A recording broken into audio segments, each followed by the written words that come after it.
우리 지난 시간에 그 사도행전 2장 말씀을 보면서 성령의 임재 2장에 이제 처음이었죠. 성령의 임재를 통해서 나타나는 그러니까 하나님의 큰 능력은 바로 방언을 말하는 거였죠.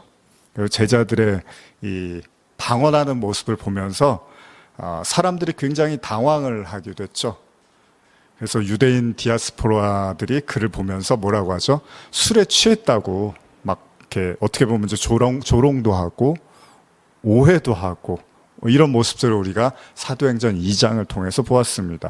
이런 혼란스러운 상황 속에서 베드로는 일어나서 자신들을 오해하지 말아라. 자신들은 술에 취한 것이 아니라 하나님의 성령에 감동되었다라고 이렇게 외치기 시작을 하죠. 하나님의 임재라는 엄청난 사건을 우리가 사도행전을 통해서 지금 이제 보고 있는데요.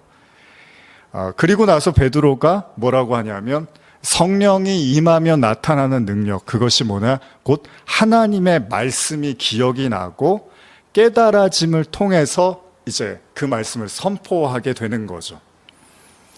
여러분들도 그 살면서요, 순간순간 갑자기 이렇게 떠오르는 말씀들이 있을 겁니다. 그러니까 내가 어떤 고민이나 좀 어려움이 있었는데 뭐 기도도 하고 고민도 많이 했는데 잘 이렇게 답이 서지 않을 때 갑자기 예전에 봤던 뭐 묵상했던 들었던 말씀이 이렇게 떠오를 때가 있잖아요.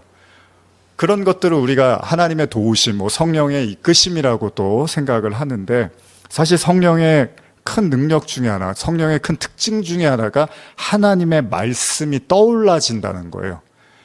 그리고 그 하나님의 말씀이 떠오른다는 것은 실질적인 영향력을 행사할 수 있도록, 그러니까 우리가 그 말씀을 믿고 따라갈 수 있는 어떤 그 힘을 우리에게 준다는 것입니다.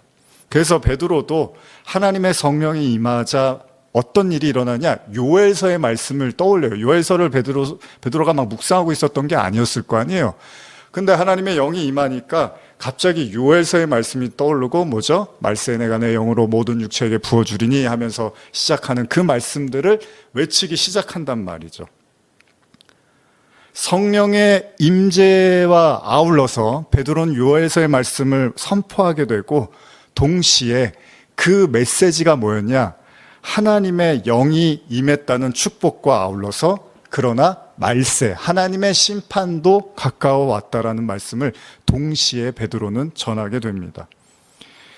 그리고 이 경이롭고 놀라운 말씀이 멈춰지지를 않습니다. 오늘의 본문이 계속해서 베드로가 언급하고 있는 구약의 시편의 말씀을 인용하고 있는데 어쨌든 베드로는 그 설교를 계속 이어나가고 있습니다. 오늘 읽은 본문에서요, 베드로가 강조하고 있는 내용이 있는데 그건 바로 예수님의 부활에 대한 거예요. 그러니까 이건요, 이미 유대인들이 알고 있는 구약의 메시지, 그러니까 메시아가 올 것이다라는 것은 구약의 많은 사람들이 다 알고 있었잖아요, 유대인들이. 그런데 이제 예수님이 죽었다가 부활했다는 사실을 그들에게 전해야겠는데 베드로가 선택한 방법은 구약에 있는 말씀에서 그 부활의 증거가 나타나는 그 예언의 말씀을 선포하는 거였어요. 그래서 베드로가 다윗의 시편을 명확하게 읽어내면서 그것을 강조하고 있습니다. 분명히 하나님은 그 아들 예수를 이 땅에 보내셨고요. 본문의 말씀처럼 하나님이 정하신 뜻과 미리 아신 대로 인간에게 내어준 바 되어서 그래서 법 없는 자들, 그러니까 하나님의 말씀의 법을 깨닫지 못한 인간에 의해서 예수님이 십자가에 못 박혀 죽으셨다라는 사실을 사람들에게 이렇게 막 이야기를 합니다. 그러나 모든 인간에게 더 이상 이제 끝이라고 하는 거죠. 우리가 뭐 항상 나누는 얘기지만 이 죽음으로 인간은 모든 게 끝나는 거잖아요. 그런데 메시아는 성경에 기록된 것처럼 하나님에 의해서 사망과 모든 고통으로부터 풀어놓임을 받았다. 그래서 결국 사망이 아니라 부활에 참여하게 됐다라는 사실을 시편의 말씀을 통해서 베드로가 선포를 합니다. 바울은요, 앞서 읽은 마지막 절인 32절에서도 강조하고 있는데 바로 이 사실을 위해서 자신들이 증인이 됐다는 거예요. 뭐라고 표현하죠? 이 일에 우리가 증인이 되었습니다 라고 이야기를 합니다. 여러분, 사도행전을 열면서 매우 중요한 단어가 있는데 그게 뭡니까? 증인입니다. 증인. 이전에도 제가 말씀을 드렸지만 증인이라는 건 뭐죠? 보고 들은 것을 그냥 있는 그대로 말하는 겁니다. 증인은 내가 보고 들은 것을 말하는 거예요. 지난주일에 저희가 십계명 말씀을 나누면서 십계명의 9번째 계명이 뭐였죠? 거짓 증거 하지 말라. 10번째 계명은 내 이웃의 것을 탐하지 말라. 뭐 그런 거였죠. 거짓 증거하지 말고 탐내지 말라는 이런 말씀이 있었는데 그 9번째 계명은 거짓 증거하지 말라는 거였어요. 어떤 의미에서 진실된 증거를 하고 싶어도 할 수 없는 사람이 있습니다. 왜 그렇죠? 왜냐하면 진리를 모르면 진리를 말하고 싶어도 진리를 말을 할 수가 없는 거잖아요. 진실을 내가 말하고 싶은데 진실을 내가 몰라요. 그럼 내가 진실을 말할 수가 없어요. 그러니까 본의 아니게 거짓말을 하게 되는 거죠. 다시 말하면 예수님의 십자가와 부활 사건이라는 이게 진리잖아요. 예수님이 죽으시고 부활하신 게. 근데 이거를 목격한 사람만 그걸 아는 거잖아요. 근데 내가 그걸 보지를 못했어요. 내가 그걸 경험을 못했어요. 그럼 내가 말하고 싶어도 말이 안 나오는 거잖아요. 그래서 바울이 뭐라 그럽니까? 로마서 3장 우리가 나눴지만 모든 인간은 거짓되다라고 말을 하는 게 그런 의미입니다. 어떤 의미에서는요, 인간이 보고 들은 것이 진실이 아닐 수도 있다는 거예요. 그러니까 자기는 이게 보고 있고 듣고 있다고 생각해서 진실이라고 믿는데 그게 진실이 아닌 경우도 많다는 겁니다. 아니, 여러분들 뭐 신문이나 인터넷 보면 저 사람이 그런 사람이 아닌 줄 알았는데 나중에 보니까 이런 사람이었다? 뭐 이런 거 우리 많이 보잖아요. 저 사람이 절대 그런 일 할 사람이 아닌 줄 알았는데 이런 사람이었구나. 그러니까 보여지는 걸로 우리가 진실이라고 믿었는데 사실 이면에 또 다른 진실이 있었던 거잖아요. 뭐 우리도 마찬가지겠죠. 누구나 다 밝은 면이 있으면 어두운 면도 있는 거니까 우리가 보는 것을 다 진실이라고 할 수는 없습니다. 물론 부분적 진실이 될 수는 있습니다. 마치 그 코끼리의 다리를 붙잡고서 이게 전부인 것처럼 생각하는 것처럼 말입니다. 물론 예수의 사건은 예수를 따르던 제자들을 비롯한 몇몇의 무리들만 봤습니다. 그죠? 예수님의 죽음과 부활은. 그리고 그 외의 사람들은 증인들을 통해서 그 이야기를 들어야 하는 거잖아요. 그렇기 때문에 이제 제자들은요, 성령의 임재를 통해서 명확하게 자신들이 무엇을 해야 되는지가 분명해진 거예요. 예수님이 하나님의 아들이고 인류를 구원할 메시아이시며 그는 십자가에서 죽으시고 사흘 만에 부활하셨다는 이 사실을, 이 진실을요, 거짓의 이야기에 파묻혀서 거짓된 인생에 쫓기면서 진리와 무관한, 구원과는 무관한 삶을 살아가는 이들에게 이제 외쳐야 되는 거예요. 그러니까 진실을 본 사람은 책임이 있는 거예요. 봤으니까. 그렇기 때문에 베드로는 유대인들에게 더 받아들이기 쉽도록요, 시편 16편의 말씀을 언급하면서 다윗을 통해서 예언된 메시아의 부활에 대한 말씀을 선포하고 있는 겁니다. 앞서 우리가 읽은 2장 2절에서 다윗이 그를 가리켜 이르되 내가 항상 내 앞에 계신 주를 배웠으며 이런 표현이 있거든요. 이 말씀은요, 시편 16편 8절에서 11절까지의 본문인데요.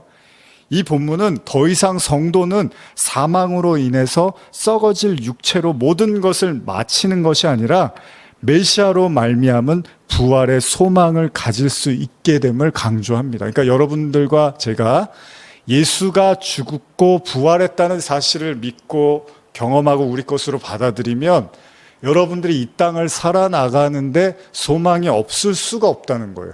왜냐하면 예수님이 죽음으로 모든 걸 마치시지 않았기 때문에 여러분과 저는 이제부터는 그 믿음으로 말미암아 영원의 삶을 사는 거니까, 영원히 열렸으니까 이 육신 안에서의 삶도 사실은 그 소망 가운데 걸어가는 거죠. 다른 말씀을 드리면 뭐 예수님 믿었으니까 빨리 천국 가면은 이제 다 해결되고 좋겠다. 뭐 이 지긋지긋한 힘든 인생, 어려운 삶, 뭐 학생들은 맨날 공부해야 되고 일해야 되고 뭐 젊은 사람들 일해야 되고 뭐 아파트 사야 되고 집 사야 되고 뭐 해야 되고 이거 해야 되고 그래서 애들도 이제 낳고 싶지도 않고 사는 게 너무 힘들어. 그러니까 빨리 하나님 나라 그냥 예수님 믿고 가면 좋지가 아니라 이 육신도 우리의 소망이 될 수 있는 건 하나님께서 우리를 그 하나님의 나라로 인도하는 과정 가운데서 우리의 삶도 역사하시고 가르치시고 사용하시겠다는 것입니다. 이 모든 것들이 부활의 소망 안에서 다 이루어져 가고 있다는 것입니다. 그래서 성도는 사망으로 인해서 이 썩어질 육신으로 모든 걸 마치는 게 아니라는 겁니다. 오히려 그 삶을 넘어서의 그 하나님의 나라가 너무나 확고하게 우리의 마음속에 자리 잡고 있기 때문에 오늘을 또 감사함으로 살아갈 수 있다는 거죠. 근데 제가 오늘 강조하고 싶은 구절이 25절의 말씀인데요. 한 번 더 보실까요? 사도행전 2장 25절 보시면 다윗이 그를 가리켜 이르되 내가 항상 내 앞에 계신 줄을 배웠으며 나로 요동하지 않게 하기 위하여 그가 내 우편에 계시도다. 성령의 임재를 통해서 자신들이 예수를 믿는다는 이유로 오게 될 핍박과 고난 혹은 죽음의 그 위협을 무릅쓰고요, 복음을 담대하게 증거하시는 성령의 능력도 감탄할 만하시고, 아울러서 그런 모든 상황을 받아들이는 베드로를 보면서요, 결국 하나님이 만들어 가시는 제자에서 사도로의 변모도 놀랍지 않을 수 없습니다. 이 성령이라는 게 이렇게 위대하다는 겁니다. 물론 이것은 예수가 죽으셨고 부활하셨기 때문에 가능합니다. 그가 십자가에서 모든 걸 다 이루셨다는 거예요. 정말 그렇게 믿으십니까? 예수님이 십자가에서 다 이루셨다고 하잖아요. 그걸 정말 여러분도 다 믿으십니까? 예수님이 다 이루셨다는 말씀을. 지금 사도행전 2장에서 성령의 사건을 언급하면서 모든 말세, 모든 육체에게 부어지는 이 성령 사건의 위대함을 나누면서 우리가 더 생각해 봐야 할 것은, 이전에도 제가 여러 차례 강조했지만요, 예수님의 부활과 승천까지의 상황에서 제자들이 어떤 변화도 없었다는 겁니다. 제가 오늘 진지하게 말씀을 나눌 수밖에 없는 이유가 이런 부분입니다. 예수님이 죽으시고 부활하시고 승천하셨지만 제자들의 심경에는 커다란 변화가 없었다는 겁니다. 이게 예수님이 이제 부활하시고 참 웃지 못할 상황이 있는데요. 제가 가끔 예전에도 읽어드리지만 현대 성경으로 좀 읽어드릴게요. 마가복음 16장 10절에 보시면 마리아는 슬픔에 잠겨 눈물을 흘리고 있는 제자들을 찾아가 자기가 예수를 배웠다는 것과 예수께서 살아계시다는 것을 알렸다. 그러나 그들은 마리아가 전한 말을 믿지 않았다. 그러니까 제자들이요, 마리아가 예수님의 부활하심을 보고서 얘기를 해줬는데 믿지를 못하는 거예요. 마가복음 16장 14절에도요. 그 후 11제자가 함께 식사하고 있을 때 예수께서 그들 앞에 또 나타나서 그들의 믿음 없는 것과 마음이 완악한 것을 꾸짖으셨다. 그들이 예수께서 죽은 자 가운데서 살아난 것을 본 사람들의 말을 믿으려 하지 않았기 때문이다. 이 놀랍지 않습니까? 다른 사람들은 몰라도요, 제자들은 믿어야 될 거 아니에요. 아니, 그냥 믿는 게 아니라 부활했다는 걸 누가 보고서 얘기를 해준 건데 거기에도 믿으려고 하지 않았다는 겁니다. 그렇기 때문에 예수님께서 부활 이후에도 그토록 강조하던 하나님의 나라에 대한 말씀에 대해서도 굉장히 모호했죠. 그리고 예수님이 승천할 때도 사도행전 1장 6절에 뭐라 그럽니까? 주님, 이스라엘 나라의 회복이 지금 이때입니까? 라고 물어봅니다. 근데 예수님이 뭐라 그래요? 그런 건 너희가 알 바가 아니야. 그러니까 너희는 지금 내 말을 잘 이해를 못하고 있구나라고 예수님이 말씀을 하셨단 말이에요. 그렇습니다. 예수님의 십자가와 죽음, 부활, 승천까지의 모든 일들을 다 보았지만 그걸 여러분 온몸으로 받아들여서 그 예수님의 죽음이 나의 죽음이 되고 예수님의 부활이 나의 부활이 되고 예수님의 승천이 나의 승천이 되는, 이걸 뭐라 그러죠? 연합이라고 하잖아요. 우리가 유니온 크라이스트. 예수님의 모든 것이 나의 것이 되는 그 연합을 가능케 하는 거, 그게 뭐라고요? 그건 성령밖에 없다는 거예요. 이 성령 사건이 예수님의 사건을 나의 사건으로 만들어버리더라는 거예요.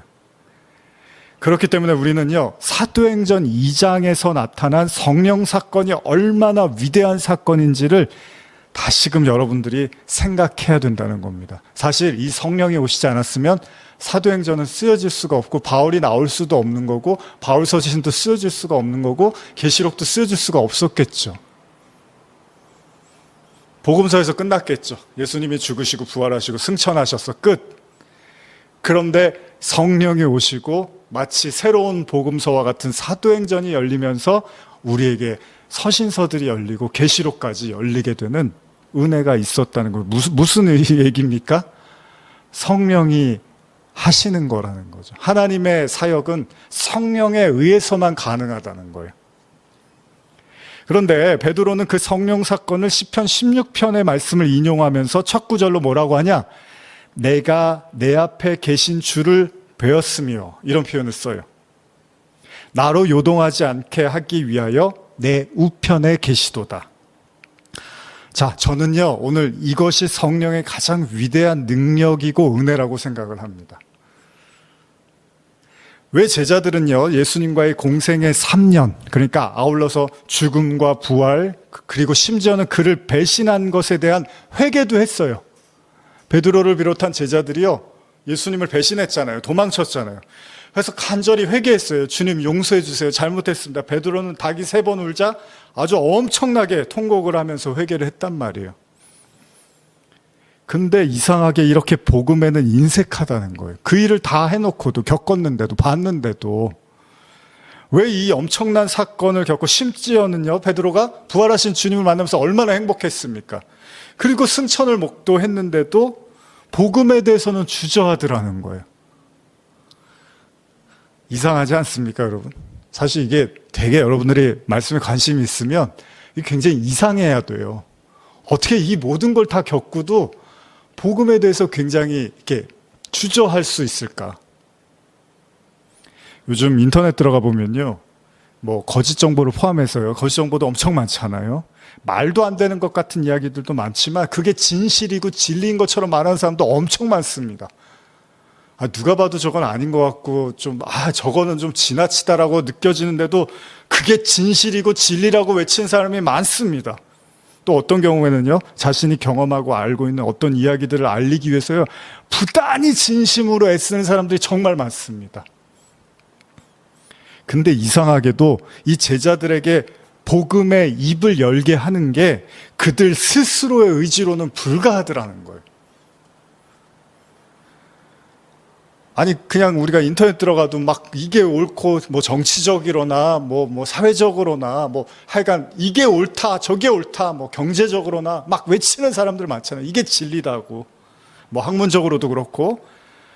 근데 왜 제자들은 그렇게 예수님을 같이 집중적으로 따라다니고 다 봤는데 그 부활도 엄청난 거잖아요.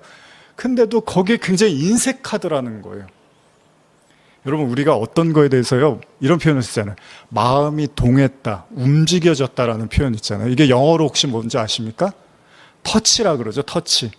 불어에서도 마찬가지입니다. 이 터치라는 말이 뭐죠? 감동했다라는 의미도 있지만 만지다 혹은 접촉했다라는 의미도 있거든요. 그러니까 어떤 의미에서 제자들에게요 예수님의 사건이 눈으로 목격된 바 사실이긴 했지만 그것이 그들의 마음을 움직이지는 못했을 수도 있다는 겁니다. 혹은요 그들에게 물론 개인적인 감동, 아까도 말씀드린 것처럼 예수님을 저주했던 베드로가 부활하신 주님을 만나서 이루 말할 수 없는 기쁨을 느꼈잖아요. 근데 그게 개인적인 감동은 될 수 있었지만 그것이 목숨을 불사하고까지 전해야 될 메시지라고까지는 여겨지지 않았을 수도 있다는 겁니다. 베드로는요 성령 사건을 이야기하면서 다윗의 고백인 주가 항상 내 앞에 있으며 나로 요동치 않게 하기 위하여 내 우편에 계신다고 고백한 내용을 언급합니다. 그렇습니다. 성령이 그들에게 임하자, 성령이 그들에게 오시자 베드로가 가장 먼저 실감한 것이 뭐냐면 바로 이 성령이 하나님이시고 주님이신데 그가 지금 내 안에 내 곁에 오셨다는 것을 부인할 수 없을 정도로 강렬하게 느꼈다는 것입니다. 이것이 베드로의 입을 열게 한 겁니다. 임마누엘의 그 하나님이요 지금 성령으로 임재해서 자신 안에 존재하고 있음을 그는 너무나 강력하게, 명확하게 느끼게 된 거라는 것입니다. 처음 성령의 임재를 경험했던 소위가 우리가 말하는 성령 세례, 제 개인적인 말씀을 좀 드리면, 저도 한 10여 년 전에 이런 은혜들을 여러분과 가끔 나누기도 하지만요, 제가 섬기던 교회에서 한 10년 전, 프랑스 가기 전이었는데요, 로마서 강해를 하고 있었습니다. 그때도 수요일이었거든요. 제가 이제 강해 설교를 하고 있는데, 그때 제 눈에, 제 마음에 어마어마하게 다가왔던, 그야말로 제 마음을 때리고 울리고 감동하게 했던, 아니 어떤 말로는 설명할 수 없는 그 굉음처럼 다가왔던 한 구절이 있습니다. 그 당시가 이제 제가 어떤 성령의 사건들을 경험하던 시점이었어요. 그때가 수요 예배였는데, 당시에도 이제 주중에는 성도분들이 다 일도 많으시고 해서 교회 많이 못 나오시잖아요. 그래서 참석은 많이 못 하셨지만 그럼에도 늘 자리를 해주셨던 이 권사님 부부가 계셨고요. 그리고 반주해 주던 집사님이 계셨어요. 그래서 아이들 데리고 와서 예배 전에 이제 간단하게 저녁 같은 거 먹고 또 반주 이렇게 준비해 주시고, 그리고 이제 기억에 회사 끝나면 이제 빨리 서둘러서 이제 교회로 오셔갖고 중간에라도 이제 말씀을 듣고 가시려고 자리를 지켜주셨던 몇몇 성도분들이 계셨던 걸로 기억을 합니다. 그때 제가 이제 로마서 어떤 이제 하나님의 그 은혜를 깊이 느끼면서, 성령의 은혜를 경험하면서 회개도 하고 정말 계속 하나님 앞에 이제 부르짖고 그 은혜를 경험하던 때였는데, 그 당시에 로마서 강의를 하면서 이 말씀이 어마어마하게 제 마음속에 들어오게 됐습니다. 그게 바로 로마서 8장 14절이었는데요. 예전에도 제가 간증 비슷하게 많이 말씀드렸지만 제가 한 번 더 읽어드릴게요. 무릇 하나님의 영으로 인도함을 받는 사람은 곧 하나님의 아들이라. 이 말씀이었어요. 하나님의 영으로 인도함을 받는 이가 하나님의 아들이다. 여러분, 이걸 모르는 성도가 얼마나 되겠습니까? 그럼에도 불구하고 제가 이 설교를 하고 이 말씀을 보는 순간에 엄청난 흥분이 오기 시작했습니다. 여기서 말하는 하나님의 아들은 우리가 어쩌면 그냥 입버릇처럼 말하는 우리가 모두 다 하나님의 자녀지요라는 피상적인 수준을 넘어서서 바울이 이 말씀에서 거론하고 있는 건 이 다음에 뭐라고 하죠? 하나님의 사람, 그러니까 종의 영이 아니라 양자의 영에 사로잡힌 자들의 위치가 바로 하나님의 아들이라는 거예요.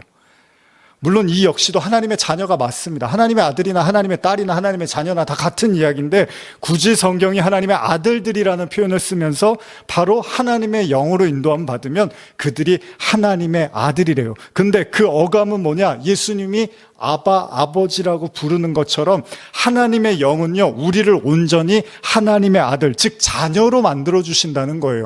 이거 모르는 사람이 어디 있습니까? 그런데 저는 너무나 흥분되기 시작했습니다. 순간 제 목소리가 커지기 시작했고요, 막 소리를 지르기 시작하면서 이 설교를 막 이어나가기 시작합니다. 여러분, 우리가 하나님의 아들이랍니다. 우리가 하나님의 자녀, 단순한 그런 자녀의 개념이 아니라 양자, 하나님의 종의 개념이 아니라 양자의 개념으로 아들이 되었습니다라고 막 외치기 시작했습니다.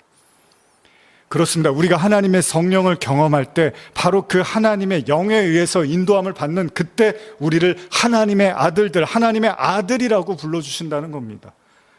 이 말씀의 깨달음의 기쁨이 얼마나 컸는지 저는 그 순간 세상을 다 얻은 것 같았고, 정말 하나님이 내 우편에 계시고 내 안에 계시고 나와 함께 계신다는 것을 뼈저리게 느낄 수 있었습니다. 여러분, 성경에서 말하는 동행이라는 말이 얼마나 엄청나고 위대한 말임을, 하나님이 우리와 함께 하신다는 이 말이요, 얼마나 놀라운 축복인지를 우리가 그저 편하게 쓰고 때로는 형식적으로 함부로 쓰는 그런 말들 있잖아요. 특히 하나님의 자녀, 우린 다 하나님의 자녀예요 막 이러잖아요. 근데 그 정도가 아닙니다. 이 하나님의 아들, 하나님의 자녀라는 것이 여러분께 되면, 이게 그냥 하나님의 자녀라는 말이 아니라 그게 내 말이 되면 그게 얼마나 엄청나고 놀라운 말인지를 우리는 깨닫게 되는 거죠. 이후에도요, 선교 사역을 위해서 섬기던 교회를 사임할 때까지 제가 설교할 때마다 그 흥분을 감추지 못하고 설교 내내 소리를 지르면서 그 하나님의 위대한 그 은혜를 감출 수가 없었습니다. 아마 성도분들이 그 당시에 좀 이렇게 저를 이상하게 봤을 거예요. 아니, 왜 갑자기 황 목사님이 저렇게 흥분을 하고 저렇게 소리를 지를까? 막, 왜 저럴까? 아마 그런 생각을 하셨을 거예요. 근데 저한테는 하나님의 아들, 하나님의 자녀가 됐다는 사실이 가슴이 그냥 터질 것만 같았습니다. 성경은 분명히 말하죠. 로마서 8장 15절 16절인데요. 너희는 다시 무서워하는 종의 영을 받지 아니하고 양자의 영을 받았으므로 우리가 아빠, 아버지라고 부르짖느니라. 성령이 친히 우리 영과 더불어 우리가 하나님의 자녀인 것을 증언하나니. 여러분, 하나님의 자녀가 되는 것도 성령이 증거하지 않으면 우리가 우리 걸로 받아들일 수가 없다는 거예요. 성령이 우리에게 증거할 때 그것이 나의 것이 된다는 것입니다. 여러분, 어쩌면 우리는 예수님이요 자신의 살과 피를 먹고 마시라는 이 말씀을 생각해 볼 필요가 있습니다. 당시의 사람들은요 이 말씀을 오해해서 기독교인들이 사람을 잡아먹은 피를 마시는 이런 무슨 뭐라 그래요, 식인종처럼 생각하기도 했잖아요. 오해하기도 했는데, 여러분과 제 눈앞에 아무리 많은, 아무리 맛있고 대단한 음식이 놓여 있다 하더라도 그거를 먹어야지 우리의 양식이 되는 거잖아요. 내 배고픔을 채워줄 수가 있는 거고 나를 살게 하는 에너지가 되는 겁니다. 그렇습니다. 내 안에서 먹고 소화가 돼야지 내 거가 되고 내 양식이 되는 거죠. 지금 이 순간에 하나님의 영이 베드로에게 임했습니다. 분명 예수님은요 그의 눈앞에 존재했었습니다.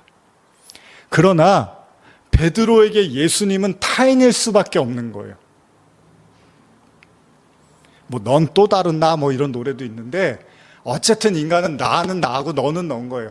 나랑 똑같은 존재가 있어도 그건 너예요. 그냥 나는 나인 거예요. 그냥 내가 일단은 중요한 거예요, 인간은. 그건 예수의 사건이지 나의 사건은 아니었던 거예요, 베드로에게. 양자의 영이라는 게 무슨 말입니까? 좀 유치한 예지만요. 여러분 만약에 드라마 혹시 좋아하시잖아요. 드라마 많이 보시죠? 엄청난 부자 이야기를 저는 보지 못했는데 얼마 전에 무슨 재벌 막내집 아들 이런 드라마 있었잖아요. 전 보지는 못해서 잘 몰라요. 예를 들면 어마어마한 부자 이야기가 나오는데, 그래 그건 저 사람들 얘기지라고 생각을 했는데, 만약에 그 부자가 나에게 내가 그 상속을 받을 자격이 생겼다면 얘기가 달라지겠죠. 이제부터 그 이야기는 저들만의 이야기가 아니라 내 이야기이기도 한 거죠. 여러분, 천국도 그래요. 이 천국이요, 그래 교회 가면 천국 간대, 예수 믿으면 천국 간대, 이렇게 천국으로 단어로 알고 있는 거하고 그 천국의 상속권을 여러분들이 받았다는 것이 여러분 것이 되면 얘기는 달라집니다. 예수가 너로 존재하면, 타인으로 존재하면 그냥 예수인 거예요. 아유, 참 훌륭하고 대단하고 겸손하시고 위대하신 분.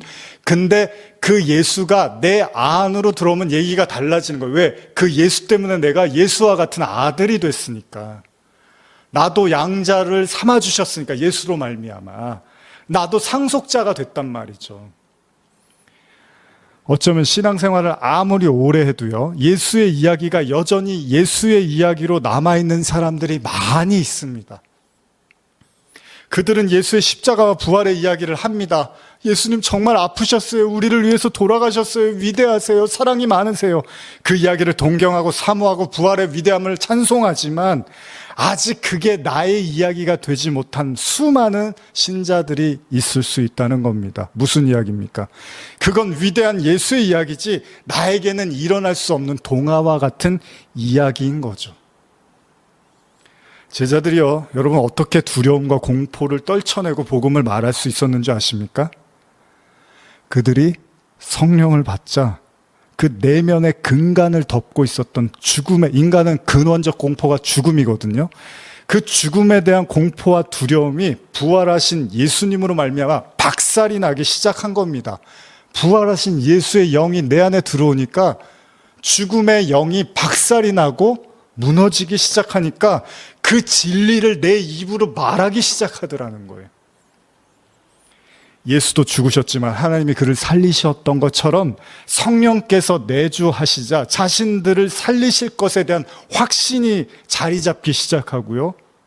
물론 지금은 시작에 불과합니다. 이것으로 모든 게 완성된 건 아니지만 한순간에 모든 게 다 바뀔 수는 없지만 이제 죽음의 공포의 나랑으로 빠져가던 인간이 그러다가 사망이 되면 끝인 거잖아요, 인간이.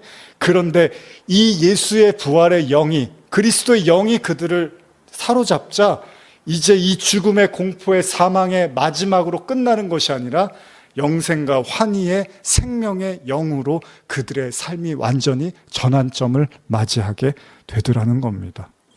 이 시점에서 우리가 인정해야 될 말씀이 하나 있습니다. 지금 오늘 온라인으로 예배 드리시는 분들, 여기 계신 분들, 또 이 예배가 끝나고 또 설교를 찾아서 들으시는 분들에게 꼭 드리고 싶은 말씀이 있습니다.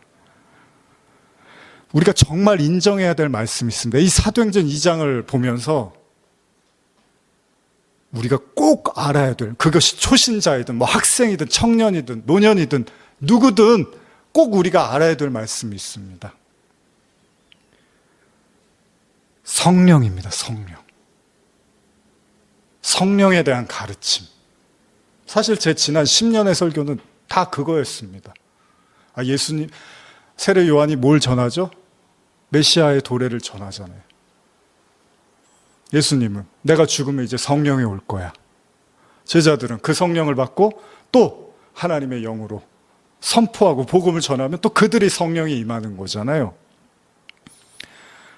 성경 있으신 분들 한번 찾아볼까요? 고린도전서 2장 9절 10절입니다. 우리 엄숙한 마음으로 고린도전서 2장 9절에서 10절을 진지하게 한번 읽어봤으면 좋겠습니다. 시작.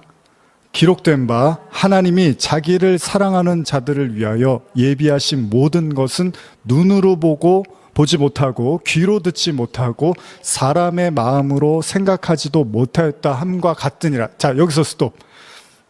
성경이 뭐라고 합니까? 하나님이 자기를 사랑하는 자를 위한 예비한 건요, 인정하셔야 돼요. 눈으로도 볼 수 없고 귀로도 들을 수 없고 사람의 마음으로 생각하지도 못한대요. 잘 보세요. 하나님이 예비하신 걸 인간의 방법으로 알 수가 없다는 얘기입니다. 10절 같이 읽어보겠습니다. 시작. 오직 하나님이 성령으로 이것을 우리에게 보이셨으니 성령은 모든 것 곧 하나님의 깊은 것까지도 통달하시느니라. 여러분들이 이 말씀 한 구절만 정확하게 이해해도 여러분들의 기도 제목 1순위가 뭐 해야 되는 거죠? 성령의 충만함. 아마 고등학교 때부터였던 것 같아요. 기도 제목 내라 그러면 1번이 성령의 충만이었습니다. 대학교 때도 그랬던 것 같아요. 신학교였다 보니까 이제 과대표가 기도 제목 내라 그러면 1순위가 성령 충만. 아마 그 이후에도 계속해서 제 기도 제목 1순위는 한 수십 년 성령 충만이었던 것 같아요. 왜요? 오직 성령이 임해야지 복음을 전하게 되니까. 오직 성령이 하나님의 그 영광의 일을 나타내니까. 그러니까 여러분들이요, 성령에 관심 있거나 사람은 딱 두 가지인 거예요. 세상의 영을 받거나 성령을 받거나. 근데 누구나 다 세상의 영을 받고 살아요. 근데 여러분들이 그리스도를 진정으로 사모하고 그 안에서 구원의 은혜를 누리고 싶으면 여러분들의 기도 제목 1순위는 당연히 성령의 기름 부음이겠죠. 왜냐하면 성령이 아니고는 하나님이 예비하신 걸 알 수가 없대요. 그래서 제가 가끔 그런 말씀 드리는 거예요. 설교는 공부해서 가르치는 게 아니라고. 증인이 되는 건 뭐죠? 보고 듣고 경험했어요. 근데 전하지는 못해요. 왜? 그 복음이 내게 아직 안 됐어요. 근데 성령이 오셔야지 전하게 된다 그러잖아요. 그렇다고 모든 사람이 다 전하면 그 사람이 다 성령이 하신다고 말할 수는 없는 거예요. 거짓 선지자들도 많아요. 중요한 건 여러분들이 정말로 하나님을 알고 싶고 그 예수의 십자가의 그 은혜가 내 은혜가 되고 부활이 내 부활이 되고 승천이 내 승천이 되기를 원한다면 여러분들이 정말로 목 놓아서 지금 시간을 아껴가면서 기도해야 될 것이 있다면 성령을 부어 주시옵소서. 이거보다 더 중요한 기도가 어디 있습니까? 평생을 기도해도 아깝지 않을. 사실 지금 이 순간에도 저도 여전히 성령의 이끄심을 통해서 사역하기를 원하고 당연히 하나님이 그렇게 인도하시기를 바라는 것, 이것이 당연한 인간의 성도의 길 아니겠습니까? 여러분, 분명히 말씀드립니다. 성령만이 인간의 한계를 뛰어넘을 수 있게 합니다. 성경의 문자로만 이해할 수밖에 없었던 진리를요, 우리의 마음의 신비에 새겨서 우리를 하나님의 상속자, 곧 아들들이 되게 하는 것은 성령밖에는 없습니다. 성령이 오시면 이 모든 것들을 이루시고 비추시고 역사하시고 증거하게 하실 겁니다. 오늘 여러분들이 이 밤 이제 마무리할 텐데요. 뭐 1시간 넘었다고 왜 빨리 안 끝나나 오늘은, 지난주까지는 1시간 딱 끝났는데, 이런 생각하지 마시고 정말로 하나님의 영, 예배를 마치더라도 여러분들이 계속 기도했으면 좋겠어요. 계속 집에 가셔도 그렇고 또 온라인으로 하신 분들도 마찬가지고, 내가 하나님의 영에 사로잡혀서 지금 내가 할 수 없는 모든 것들 조금씩 하나님께서 영으로 깨닫게 하시고 인도해 달라고, 한순간에 모든 것을 다 바뀌지 않는다 하더라도 점점 하나님의 성령 안에 거하기를 원합니다. 그렇게 우리 기도했으면 좋겠습니다. 우리 같이 찬양하고 기도하며 마치겠습니다.